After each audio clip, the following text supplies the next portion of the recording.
La fisiopatología de la diabetes mellitus tipo 2 es compleja y en ella intervienen varios mecanismos de distinta importancia según la etapa evolutiva de la enfermedad.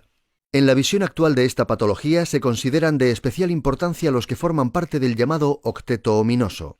En la etiopatogenia de la diabetes tipo 2 existe una base genética no del todo bien conocida sobre la que intervienen factores ambientales como el sedentarismo, la alimentación o el estrés, que no solo pueden desencadenar la expresión de los genes de la diabetes, sino también alterarlos por mecanismos epigenéticos, incrementando el riesgo de aparición de la enfermedad. Habitualmente la primera alteración que se manifiesta es el déficit de captación de glucosa en el músculo y otros tejidos periféricos. Esta anomalía se debe a un defecto en la unión de la insulina con su receptor, lo que provoca alteraciones en la cadena de transporte y metabolismo celular de la glucosa. Este fenómeno se denomina resistencia a la acción de la insulina. Como consecuencia, el déficit en el consumo de glucosa por las células de los tejidos periféricos provoca el aumento de su concentración en la sangre. Esta elevación glucémica condiciona otro mecanismo fisiopatológico que consiste en la alteración de la secreción de la insulina por parte de la célula beta pancreática. Este mecanismo puede aparecer paralelamente al anterior, ya que numerosas alteraciones genéticas presentes en la diabetes mellitus tipo 2 se manifiestan con un déficit en la secreción de insulina. En cualquier caso, la situación de hiperglucemia a la que conduce la escasa utilización periférica de la glucosa obliga a la célula beta pancreática a incrementar su producción de insulina, intentando compensar el fallo funcional. Inicialmente se produce una clara hipersecreción de insulina que constituye la llamada fase de hiperinsulinismo, pero más adelante la célula beta sufre un desgaste excesivo y reduce su capacidad funcional de secreción de insulina, produciendo una situación de insulinopenia relativa. Otros mecanismos, como la propia hiperglucemia en el entorno de la célula beta, contribuyen a la disminución de su capacidad secretora de insulina. Estudios con clamp euglucémico han demostrado que en el transcurso de la vida el páncreas humano tiende a perder progresivamente la masa celular beta y por lo tanto su capacidad funcional. Las situaciones que provocan una hiperfunción de las células beta agotan de forma precoz su capacidad funcional. La presencia simultánea de los dos mecanismos anteriores, es decir, una glucemia elevada y una cantidad de insulina insuficiente, constituye la evidencia diagnóstica del debut de la enfermedad. El tercer mecanismo, que constituye el triunvirato clásico de la fisiopatología de la diabetes mellitus tipo 2, es la hiperproducción hepática de glucosa. El hígado tiene la capacidad de producir hasta el 80% de la glucosa extradigestiva del organismo. Los mecanismos implicados en este proceso son la glucogenólisis, a partir del glucógeno almacenado previamente en el propio hígado, y la neoglucogénesis, a partir de las proteínas y los ácidos grasos circulantes. Esta función del hígado es de gran importancia en las situaciones de ayuno, cuando la glucosa que precisa el organismo no puede obtenerse a partir de los alimentos. Este mecanismo, que influye especialmente en la hiperglucemia basal, se encuentra estimulado por el glucagón que segregan las células alfa del páncreas y por otras hormonas de contrarregulación.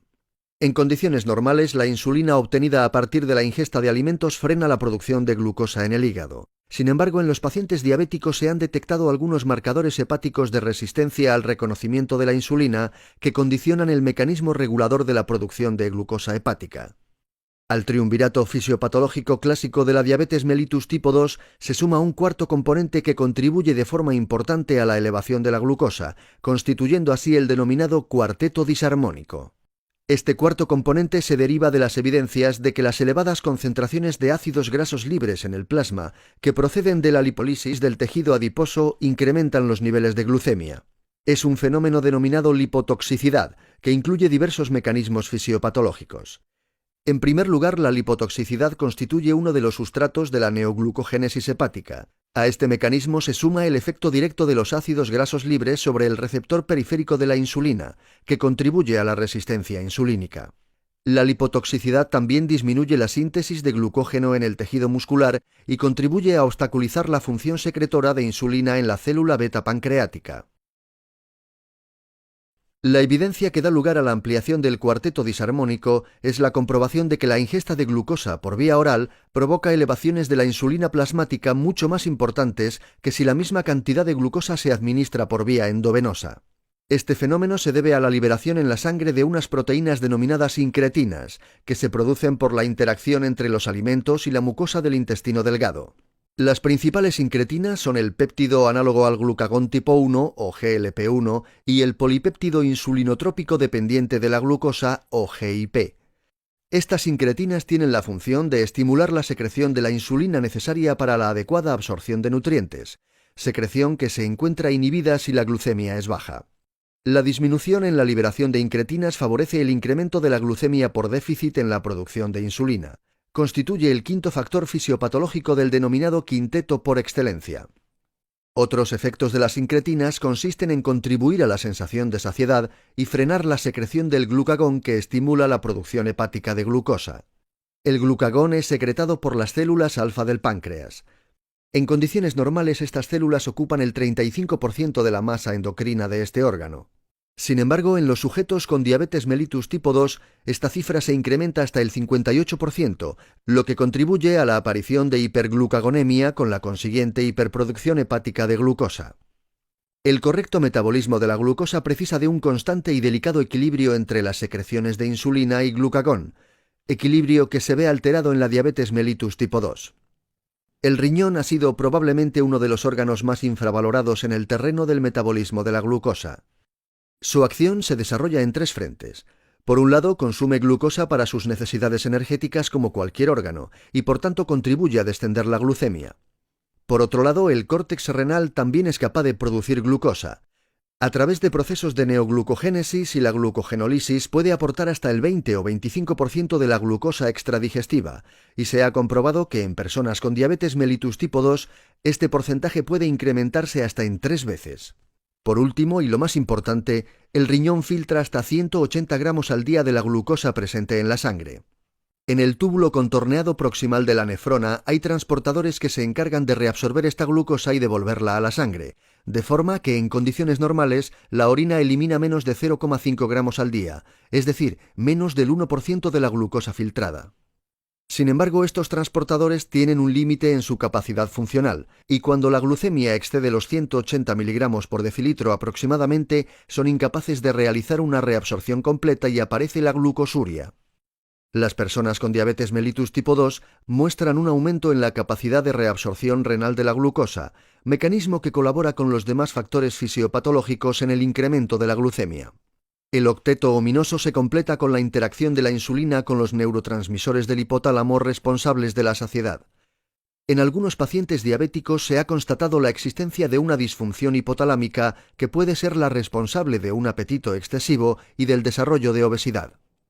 En resumen, en la mayoría de los diabéticos de tipo 2, la primera manifestación de la enfermedad es la resistencia insulínica en los tejidos periféricos. En la mayor parte de los casos este defecto está condicionado genéticamente, pero ciertos factores ambientales como el sedentarismo, el desequilibrio de la dieta o la obesidad condicionan la expresión de este gen. Debido a esta resistencia a la insulina, la glucosa procedente de la ingesta de alimentos no es metabolizada en los tejidos a pesar de la presencia de insulina. Esta situación pone en marcha una serie de mecanismos compensadores. Por una parte, se incrementa la secreción de insulina en el páncreas. Por otro lado, los requerimientos energéticos se suplen parcialmente con la liberación de ácidos grasos libres desde el tejido adiposo y con el aumento de la producción de glucosa hepática. La suma de estos factores da como resultado un aumento progresivo de la glucemia que estimula a la célula beta para aumentar la producción de insulina. El mantenimiento del estrés insulínico provoca un agotamiento funcional de la célula beta que se ve favorecido por la glucotoxicidad y en menor medida por la lipotoxicidad, factores que refuerzan a su vez la resistencia a la insulina. El resultado es una disminución en la secreción de insulina que favorece un nivel elevado de glucosa en la sangre.